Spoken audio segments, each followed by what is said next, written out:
بسم اللہ الرحمن الرحیم۔ آج نجاستوں کے بیان میں تیسرا حصہ آپ کے سامنے پیش ہے۔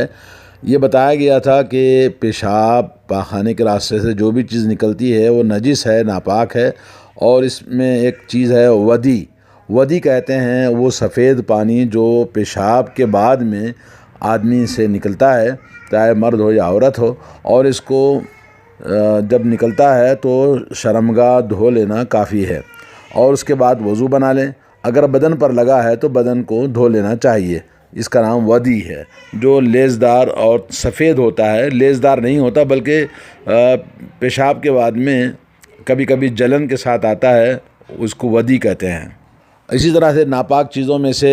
المذی، مذی کہتے ہیں وہ سفید لیسدار یعنی جکیٹ ہوتا ہے، جو انسان کے بھی جماع کے بارے میں، ہم بستری کے بارے میں، یا عورتوں کے بارے میں، یا یہ کہ وہ کوئی اس طرح کی سیکسی چیزیں سوچتا ہے یا کرتا ہے تو اس سے چیزوں سے وہ پیدا ہوتا ہے، اور یہ نجاستوں میں سے ایک نجاست ہے، اور اس سے بچنا عام طور پر انسان کے لیے مشکل ہوتا ہے، کیونکہ جب بھی آدمی سوچتا ہے یا کوئی بھی چیز سیکسی چیز اس کے سامنے آتی ہے تو اس سلسلے میں آدمی کا احتیاط کرنا مشکل ہے، لیکن وہ چیز ہوتی ہے سب سے، مرد ہو یا عورت ہو، تو اس کے لیے دھو لینا کافی ہے۔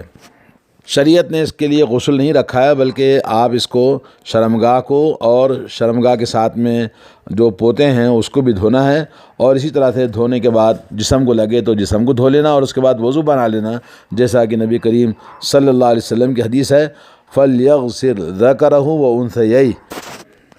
وَلْيَتَوَضَّأْ وُضُوءً لِلصَّلَاةِ، یعنی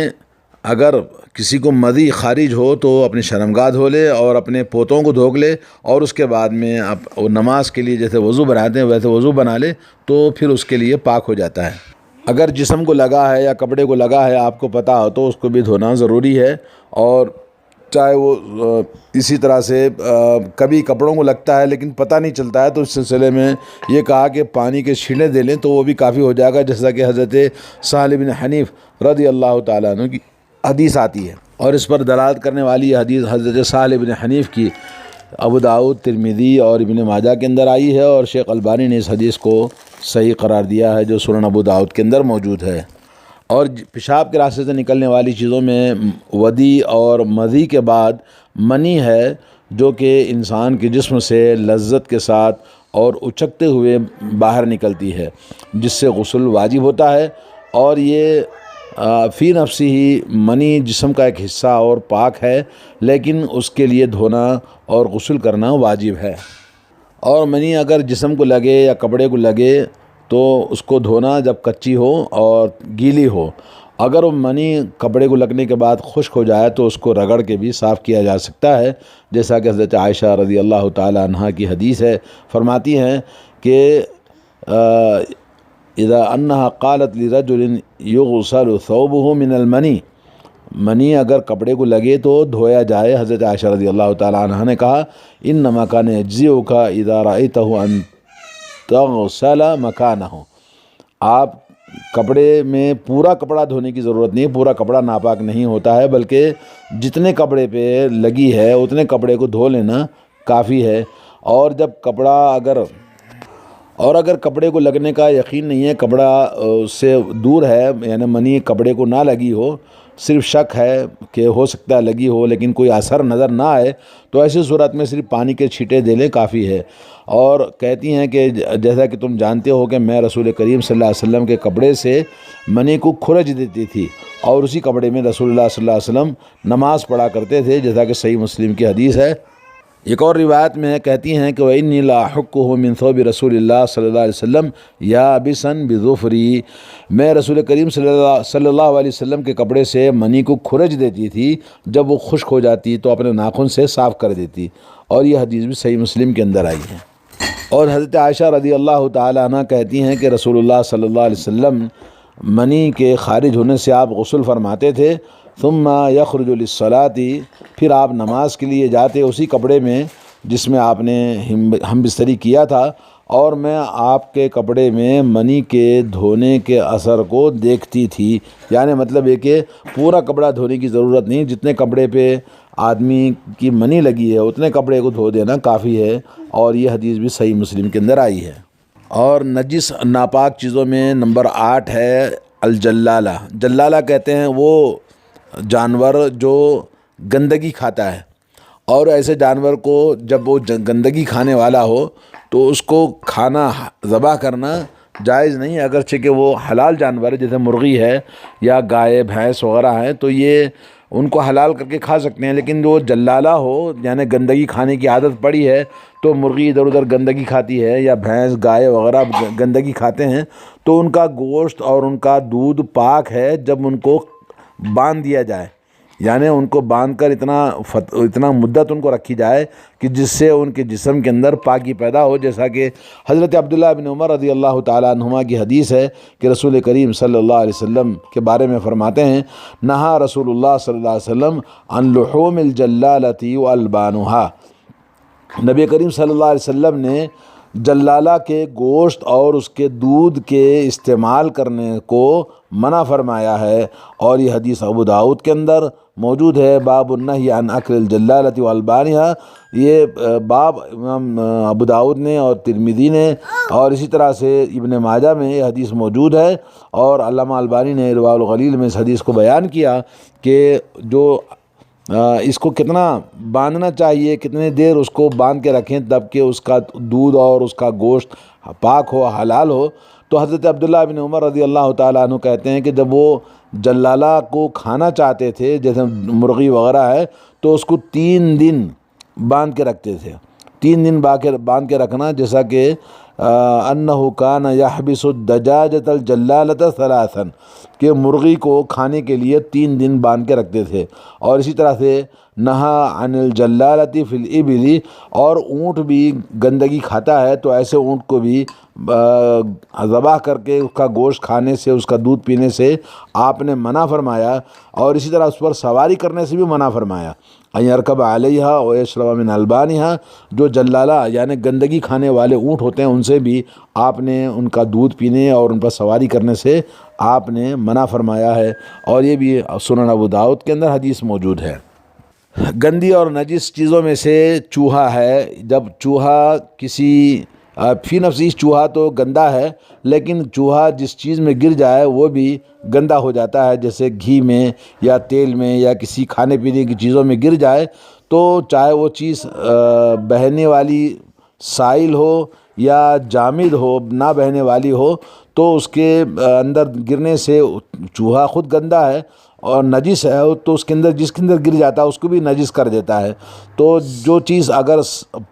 سائل ہے، بہنے والی ہے، تو اس کو پھینک دینا چاہیے، اور اگر کوئی خشک چیز کے اندر چوہا گر جائے تو اس کے اطراف کا حصہ نکال کے پھینک دینا چاہیے، جیسا کہ حضرت میمونہ رضی اللہ تعالیٰ عنہ کی حدیث ہے کہ رسول اللہ صلی اللہ علیہ وسلم سے پوچھا گیا، سئل عن فارۃ سقطت فی السمن،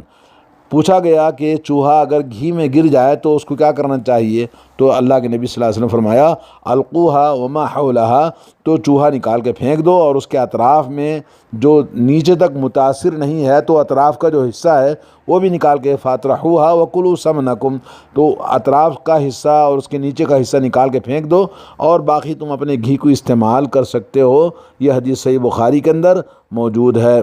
گھی یا گھی جیسی کوئی اور گھٹ چیز ہو،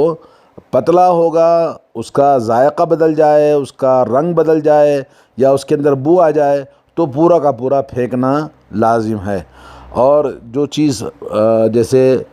پانی کے اندر اگر گر جائے چوہا تو اس کا بھی نکال کے پورا پانی پھینک دینا چاہیے۔ اذا لم يتغیر احد اوصافه بنجاست فهو طہور، اگر پانی زیادہ ہے اور اس میں کوئی ایسی چیز اثر انداز نہیں ہوئی ہے چوہے گرنے سے، نہ اس کا رنگ بدلا، نہ اس کے اندر بو آئی ہے، نہ اس کا ذائقہ بدلا ہے، تو ایسے صورت میں پانی پاک کہا ہے علماء کرام نے، جیسا کہ بہت سارے علماء نے فتویٰ دیا ہے۔ اور نمبر 10 ہے وہ جانور جن کے گوشت نہیں کھاتے ہیں، ان کا پیشاب اور ان کے گوبر وغیرہ سب وہ بھی نجس ہیں، ناپاک ہیں۔ حضرت جابر بن عبداللہ رضی اللہ تعالیٰ عنہ کی حدیث ہے، نہا رسول اللہ صلی اللہ علیہ وسلم ان یتمسح بعظم او ببعر، نبی علیہ الصلوۃ والسلام نے منع فرمایا ہے کہ وہ جانور جن کے گوشت ہم نہیں کھاتے ہیں، پاک ناپاک ہیں، تو ان کے ہڈی یا ان کے گوبر سے ہم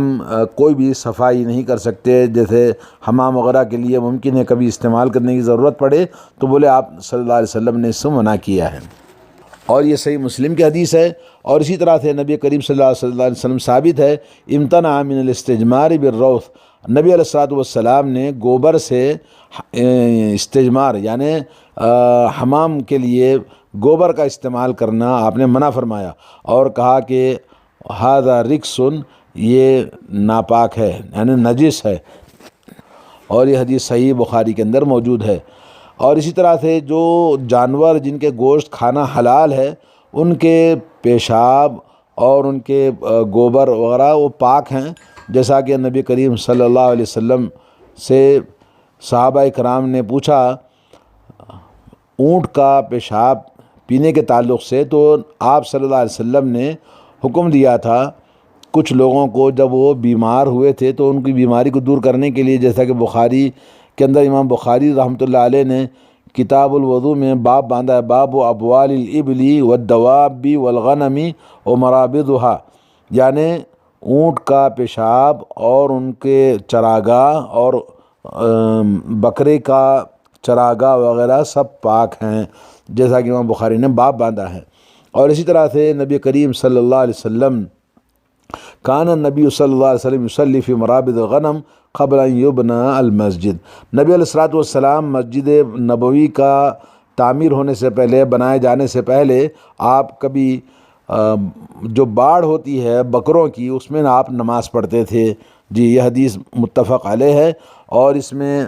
بکروں کی باڑ میں جہاں پیشاب بھی گرتا ہے، ان کی لیٹ اور مینگنیاں بھی ہوتی ہیں، تو اس میں آپ نماز پڑھ سکتے ہیں، کیونکہ ان کا پیشاب اور ان کا جو گوبر ہوتا ہے یا مینگنی جسے کہتے ہیں یا لیٹ جسے کہتے ہیں، وہ پاک ہے۔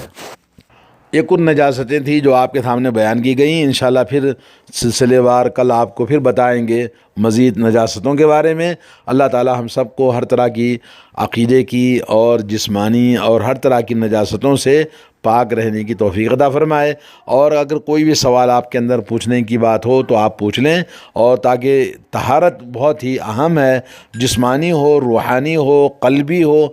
جسم کا اور دل کا پاک صاف ہونا ضروری ہے۔ السلام علیکم ورحمۃ اللہ وبرکاتہ۔